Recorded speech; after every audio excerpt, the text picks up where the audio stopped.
بسم الله الرحمن الرحيم. إن الحمد لله نحمده ونستعينه ونستغفره ونعوذ بالله من شرور أنفسنا ومن سيئات أعمالنا. من يهده الله فلا مضل له ومن يضلل فلا هادي له، وأشهد أن لا إله إلا الله وحده لا شريك له، وأشهد أن محمدًا عبده ورسوله أرسله بالهدى ودين الحق ليظهره على الدين كله ولو كره المشركون. فيا أيها الإخوة الكرام الأحبة، السلام عليكم ورحمة الله وبركاته. وأوصيكم ونفسي بتقوى الله حيث أمرنا في كتابه الكريم: يا أيها الذين آمنوا اتقوا الله حق تقاته ولا تموتن إلا وأنتم مسلمون. وقال تعالى: يا أيها الناس اتقوا ربكم الذي خلقكم من نفس واحدة وخلق منها زوجها وبث منهما رجالا كثيرا ونساء، واتقوا الله الذي تساءلون به والأرحام إن الله كان عليكم رقيبا. وقال تعالى: يا أيها الذين آمنوا اتقوا الله وقولوا قولا سديدا يصلح لكم أعمالكم ويغفر لكم ذنوبكم، ومن يطع الله ورسوله فقد فاز فوزا عظيما. اللهم اجعلنا من الفائزين. Wapenzi wa Allah tabaraka wa taala, tunamshukuru Allah tabaraka wa taala kwa kutujalia ni wenye kukutana katika nyumba miongoni mwa nyumba zake tukufu, kama alivyosema: wa annal masajida lillah, hakika misikiti ni nyumba za Allah, fala tad'u ma'a Allahi ahada. Ni katika jambo la kujivunia na kushukuru, bali na kumwomba Allah tabarak wa taala akupe thabati kule kuwa wewe ni katika mtu ambaye umezoea nyumba hii ya msikiti, kwa sababu msikiti ni nyumba ya Allah tabarak wa taala, na Allah kuijalia misikiti ni nyumba yake ni tashrifan lilmasajid, ni kuipatia heshima nyumba hii na utukufu, kwa sababu kila nyumba ya mkubwa inaheshimika. Je, nyumba ya Allahu akbar, nyumba ya Allah tabaraka wa taala, malikul muluk, ambaye yeye ndiye mfalme wa wafalme. Lau mmoja wetu hapa atapewa agizo kwamba aende Ikulu, ameitwa Ikulu, aka breakfast au pengine dina Ikulu, basi atakuwa ndio mazungumzo ya mtaani: si mwenzetu yule bwana anaenda kunywa chai Ikulu yule. Kila mmoja atamchukulia yule amepata nafasi kubwa, amealikwa Ikulu, na pengine huko Ikulu ameenda kusomewa. Wewe wacha hizo stori zako, chunga sana. Lakini wewe ukisikia ameitwa Ikulu, akili yako ameitwa mahali penye,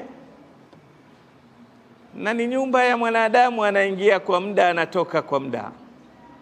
Je, wewe unapopata fursa kuingia kwenye nyumba ya Al-Ghaniyul Hamid, ya Al-Hayyul Qayyum, unaingia nyumba ya Al-Jawadul Karim, unaingia nyumba ya Allah, ni furaha kwa mumin kule kuingia katika nyumba hii, na ni utulivu wa mumin kule kuwa atakuwa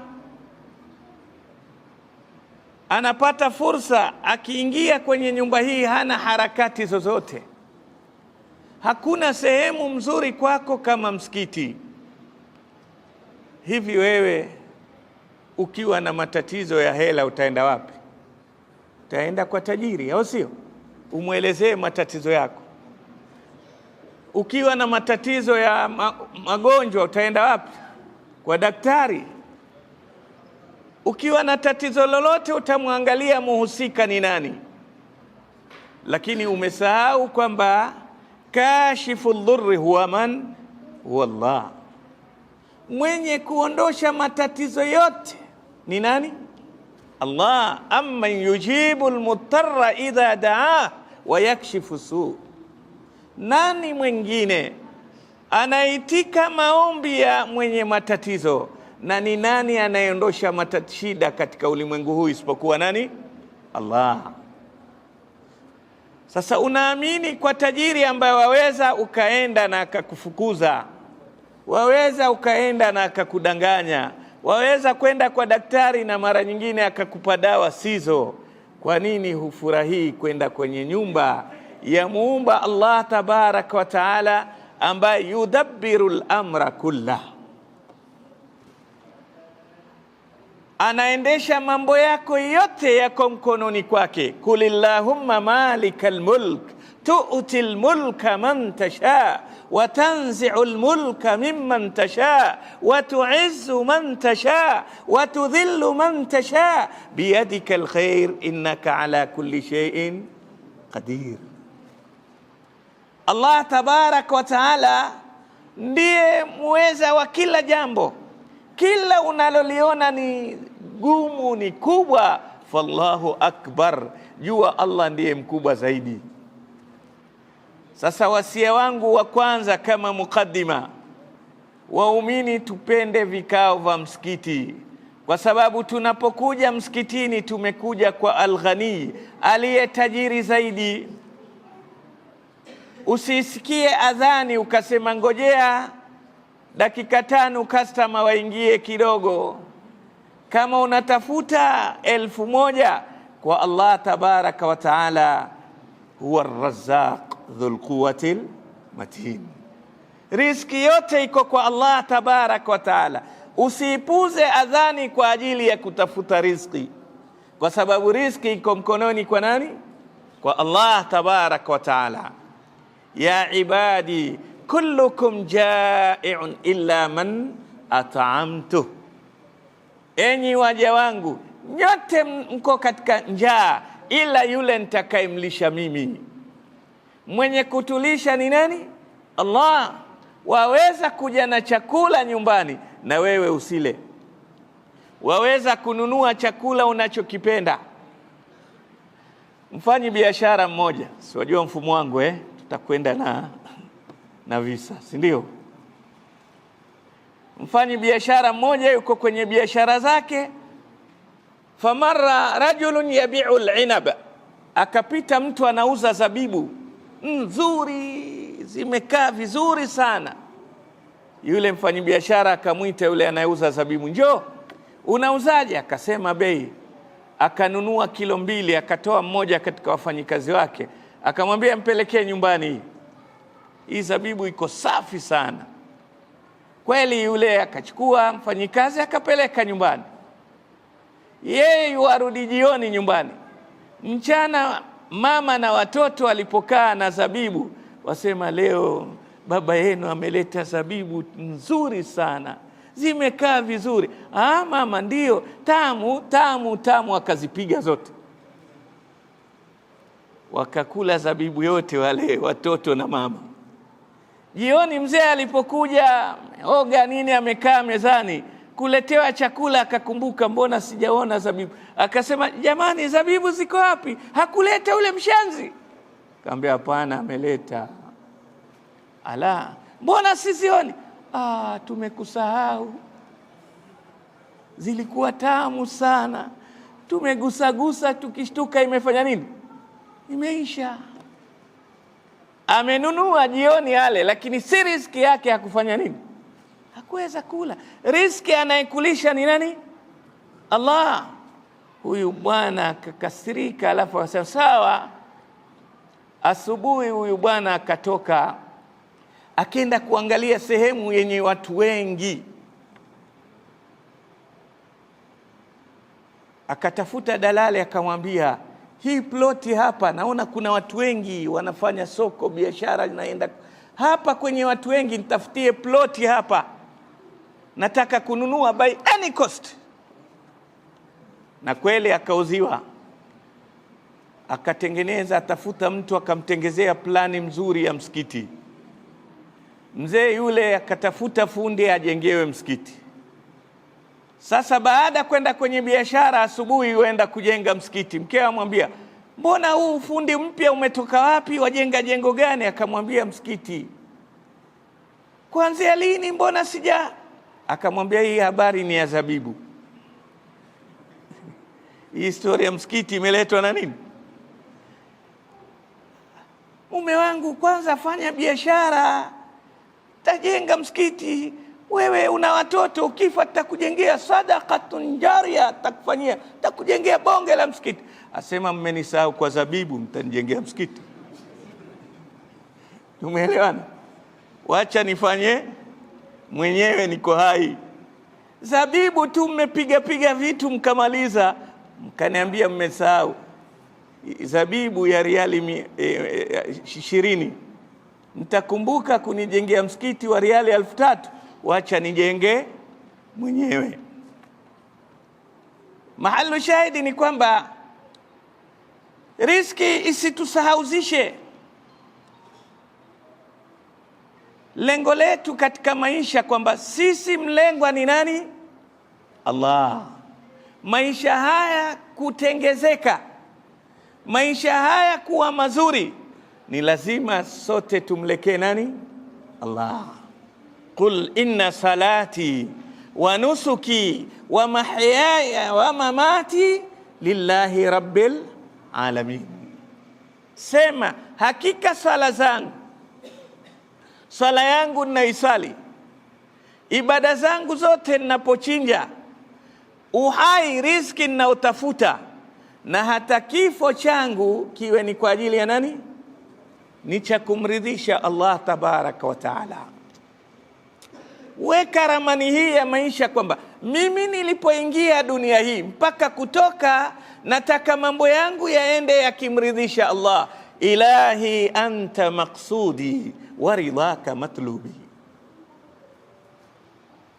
Allah, kusudio langu ni wewe, ninachokifanya nakifanya kwa ajili yako, na ninachotaka ulimwenguni ni radhi yako. Utakapoishi na maisha haya, wewe umejitengezea maisha saadata darain, furaha ya nyumba mbili, kwa sababu hakuna kitu kitakuja kukufanya wewe uumie katika ulimwengu ukijua uko radhi na Allah tabaraka wa taala. Hakuna ambalo utalipata kwamba umekosa katika dunia hii kama umempata Allah tabaraka wa taala. Famadha faqada man wajada Allah, kwa sababu aliyempata Allah hajakosa kitu. Nachokusudia vijana, msikiti uwe ndi kipenzi chetu, na ndio utakuta Qur'ani ikisema mambo ya msikiti inatumia awwal. Allah tabarak wa taala tumia neno la awwal, inna awwala baitin wudiya linnasi lalladhi bibakkata mubaraka wa hudan lilalamin. Hakika nyumba ya mwanzo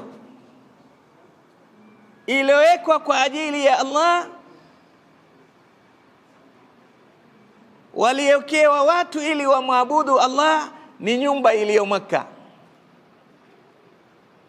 Msikiti wa Mtume, Allah sema awwalu masjidin ussisa ala taqwa, ndio msikiti wa mwanzo. Neno la awwal la kupa fursa wewe kwamba katika maisha yako yote msikiti uwe ndio kitu chako cha kwanza, first priority katika maisha yako. Wa anna almasajida lillah, upe msikiti nafasi. Akili yako yote isifikie mahali ukaeka msikiti nyuma, nyumba lingine likawa mbele. Minal asaf, katika jambo linalohuzunisha leo ni kwamba kuna vitu vingine, sehemu nyingine twazieka mbele kuliko msikiti. Ni vijana wangapi kunaadhiniwa sala ya asri au ya maghrib, na anakosa kufika msikitini kwa wakati akiwa katika banda la mpira. Sijui huku kwenu ipo hiyo? Naam, iko. Naam, mbona vijana mna nguvu? Ipo hakuna? Mtu anatanguliza mpira kuliko swala. Wewe umekuwa ni mwanadamu kiasi gani? Ni Muislamu wa aina gani? Wewe ni Muislamu uliobebwa na Uislamu, sio Muislamu uliobeba Uislamu. Muislamu tunayemhitaji ni Muislamu aliobeba Uislamu. Sio wewe umebebwa na Uislamu kwamba umezaliwa na familia ya Kiislamu, una jina la Kiislamu. Hii sio muhimu. Muhimu an tahmila al-islam, ni wewe ubebe nini? Uislamu. Sasa inakuwaje uweke ubora wa mpira kuliko sala? Mpira huo pengine hata sio live kwamba unaucheza wewe. Mpira uko Uingereza huko, wewe uko Kenya hapa. Hao wanaocheza mpira hata hawajui kama kuna kiumbe anaitwa Abdul Halim, Abdul Samad, Hassan, hawajui. Alafu wewe unampuza Allah Ar-Razzaq, anayekupa riziki, amekupa oxygen, amekupa afya, amekupa nini. Unasikia hayala sala, tena waangalia sasa, dakika 20 bwana, wacha game ishe nitasali. Hivi ukisema bado dakika 20 ukinyimwa oxygen pale kwenye banda, utaona mpira mpaka mwisho? Naam. Allah akaondosha ile hewa ya oxygen pale ndani ya banda, papu ikakatika. Mtamaliza 20 minutes? Hamna.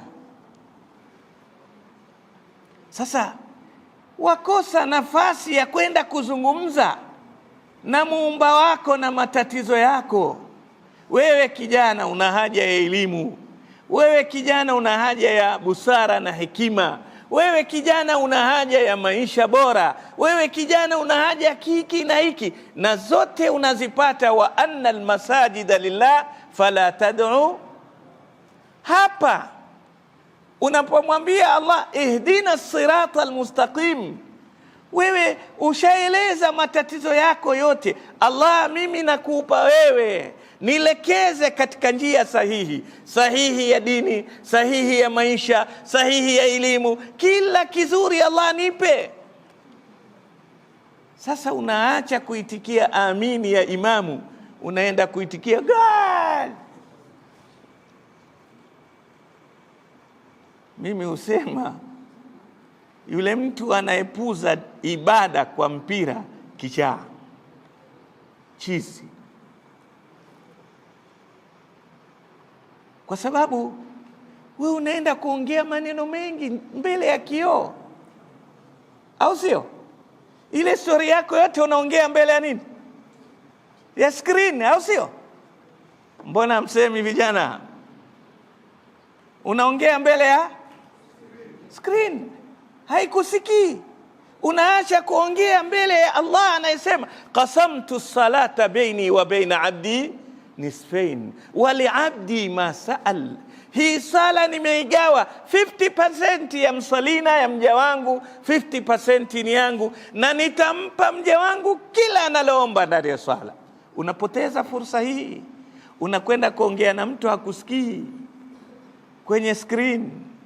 Jamani, hebu niwaulize, umetoka nje hapo sokoni ukakuta mama amekaa na machungwa yake anauza, wewe ukakaa kando, akiuza ameuza, amepata hela, ameuza, watu watakuona nani wewe? Utaonekana nani? Wazimu. Sasa jamani, wale wachezaji wako kwenye biashara, wale wanatengeneza hela, au sio? Ana allowance pale akicheza, au sio? Ana mshahara, ana nini. Sasa kila akifunga ameuza, amepata hela. Kichaa wewe.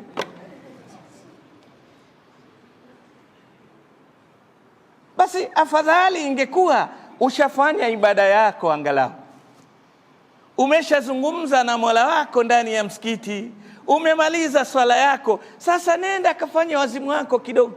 Lakini hata unaacha kusema na msimamizi wa maisha yako, Allah, ambaye anakwambia kulla yaumin huwa fi sha'n, anayeyapeleka mambo yako, unaacha kuzungumza naye, unakwenda kuzungumza na screen. Unasherekea mtu anakula hela, alafu unarudi nyumbani, chai iko wapi? Yule mchezaji atamuuliza mama, yule aulizi, yule anapata hela. Wewe unarudi nyumbani unauliza chai iko wapi? Tuko pamoja? Mu'min ni lazima awe na sifa ya kuwa na muono wa mbali. Mu'min si jitu hivi tu la kupelekwa. Na ndio utaona Qur'ani inavyozungumza, inatuonyesha mu'min lazima awe ni mtu anajua anachokifanya. Ndio Qur'ani yamwambia mtume wanalofanya wale Makureshi, ambia qul hatu burhanakum in kuntum sadiqin, leteni hoja zenu kama nyinyi ni wa kweli. Muumini anakwenda na reality. Wewe unatengezewa vitu tu vinakubeba.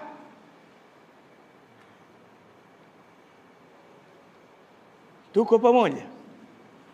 Kwa hivyo nachosisitiza kwenye nasaha hii, na huu ni utangulizi, darasa haijaanza ni kwamba lazima sisi kama Waislamu hizi nyumba za misikiti tuzipende, kwa sababu ndio nyumba zenye kutatua matatizo yetu. Mwenye kuondosha matatizo yuko ndani ya nyumba hii. Ndiye anayesema wa anna almasajida, hii misikiti ni yangu. Upende msikiti kuliko unavyopenda banda la mpira. Penda msikiti kuliko unavyopenda sijui kitu gani. Weka msikiti nafasi ya kwanza ili uweze kufaulu katika maisha yako, kwa sababu mwenye haja yeyote ndiye anakwenda kwa yule kutafuta suluhisho. Na sisi sote tuna haja kwa Allah. Ya ayyuhan nasu antumul fuqara ila Allah. Allah asema, enyi watu, jueni nyote ni mafukara kwa Allah, nyote mna haja ya Allah. Kwa hivyo lazima umweke Allah mbele ili aweze kuzikidhi haja zetu. Wapenzi waumini, lengo kubwa la mwanadamu katika maisha ni kufaulu. Kila anayefanya yuwafanya ili afaulu. Hata yule anayefanya maovu atakafaulu katika maovu yake, kwa sababu umbile la mwanadamu limeumbwa kwa umbile la mtihani. Mwanadamu ameumbwa kwa umbile la mtihani. Umbile mtihani kazi yake unakoroga, unachanganya, na mwanadamu umbile lake ni la kuchanganya. Hal ata ala al-insani hinun min ad-dahri lam yakun shay'an madhkura inna khalaqna al-insana min nutfatin amshajin nabtalihi. Amshaj, tumemuumba mwanadamu kutokana na tono la maji. Amshaj, liliyochanganywa. Leo nyinyi mwasoma mashule sijui x x x y sijui nini, nenda mpaka z, lakini maana yake ni mchanganyiko, au sio? Sasa umbile la mwanadamu ni la kuchanganywa, na kawaida kitu chenye kuchanganya ni mtihani. Mtihani unamchanganya mtu. Umbile lako mtihani, lakini na lengo lako katika dunia vile vile mtihani. Allah tabarak wa taala asema katika Qur'ani, khalaqal mauta wal hayata liyabluwakum ayyukum ahsanu amala. Ameumba mauti na uhai ili kuwapa majaribio nyinyi, kuwapa mtihani nyinyi, ni kina nani watakaofanya matendo mazuri zaidi. Kwa hivyo umbile mtihani, lengo la kuletwa mtihani. Lakini hata imani yako inakuonyesha wewe imani yako ni mtihani. Haiwezi kuwa imani yako yani ni kitanda bed of roses. Kitanda cha maua cha yasmini, hakuna. Imani yako pia ni mtihani. Alif lam mim, ahasiba an-nasu ay yutraku ay yaqulu amanna wa hum la yuftanun.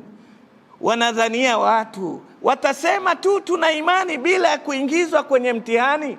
Kwa hivyo umbile mtihani, lengo mtihani, imani yako mtihani, bali hata daily life yako ile ya kila siku ni ya mtihani.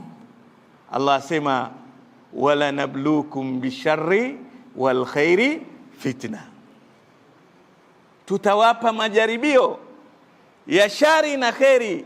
Fitna, lengo ni mtihani. Umeamka na njaa, huna hela, ni mtihani huo. Lakini mwingine ameamka milionia na maskini anawafukuza, mtihani huo. Mwenye nacho ni mtihani, asiye nacho ni mtihani. Kwa hivyo maisha yetu yote ni mtihani. Kwa nini tuletewe mtihani? Kwa sababu anaingia kwenye mtihani lengo afanye nini? Nini lengo la kufanya mtihani? Ni kufaulu, si ndio? Lengo la kufanya mtihani ni ufaulu. Sasa ujue katika huu ulimwengu wewe, kitu kikubwa unachopigania ni kufaulu katika maisha yako. Na maisha ni stage kadhaa, lakini maisha bora, innal aisha aishul akhirah. Maisha bora ni maisha ya wapi? Maisha, kuna stage 4 za maisha, lakini kila stage ni fupi kuliko nyingine.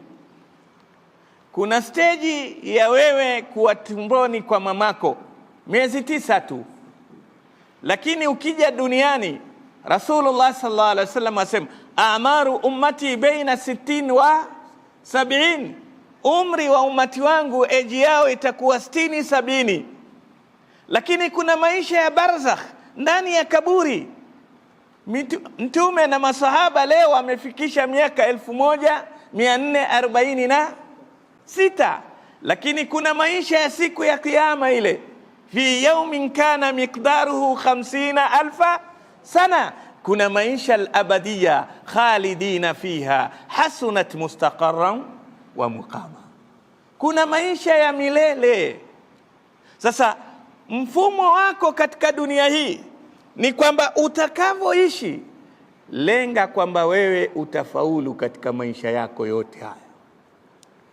Ufaulu katika maisha ya dunia, ufaulu katika maisha ya akhira, ndiyo malengo ya kuishi kwako. Utakapoishi huna lengo hilo, wewe kal an'ami balhum Allah, wewe ni kama mnyama. Waishi lakini hujui kwamba lengo la kuishi ni kuvuka huu mtihani, nipite na level ya juu. Na ndiyo Mtume sallallahu alaihi wasallam akasema, idha sa'altumul jannata fas'alu al-firdaus al-a'la. Mukiomba janna, musiombe janna peke yake, ombeni janna ya firdaus ya juu. Kwa sababu muumini ajua yuko kwenye mtihani, na mtihani sifa yake ni kupita na pointi za juu zaidi.